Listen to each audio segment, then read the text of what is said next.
Magandang araw. Ito na po yung ating mga repotted na imported aglonema, oh.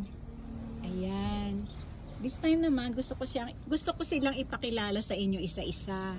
Start off, ito muna yung ay mamaya na yan.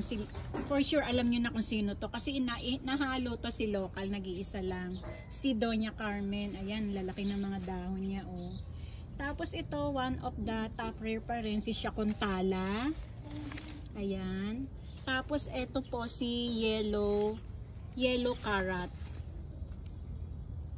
Ito naman si 10 carat, medyo malaki na.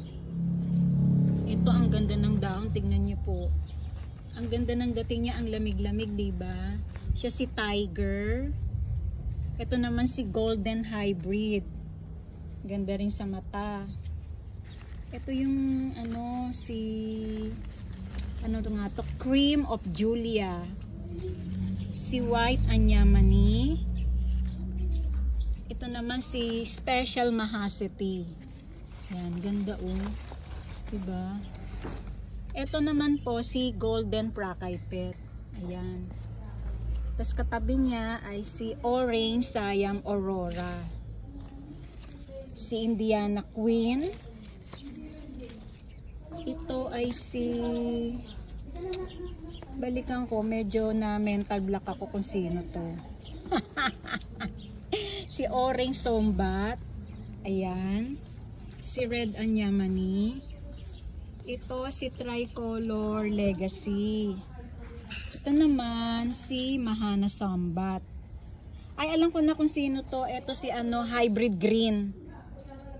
Ganda, no? Tapos ito po ay si Golden Siam Perfect. Yan.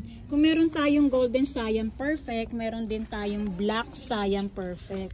Tinatawag nilang black pero yung actual color niya ay deep green. Yan po, ganda rin.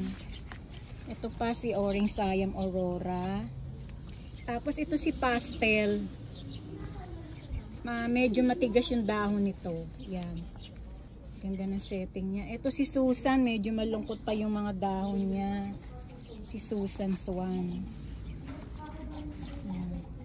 Ito naman po, tingnan nyo, ang ganda rin ng dahon niya. Siya naman po ay si Mahameru.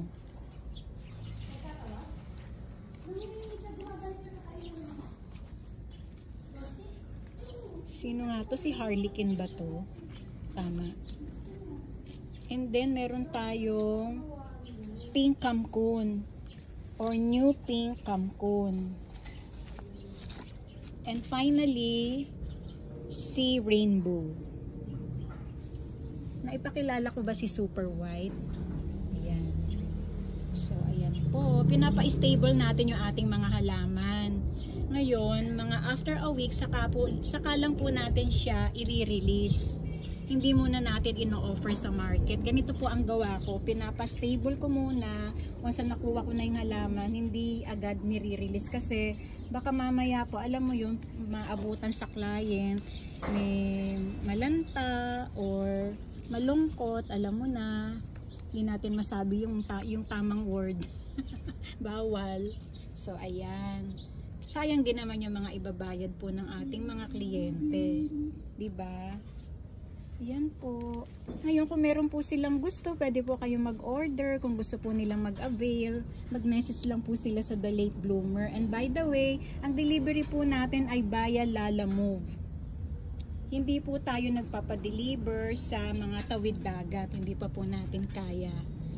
Ngayon, yung sa mga Luzon areas na may Victory Liner o Victory Drop and Go, pwede rin po tayong magpa-deliver.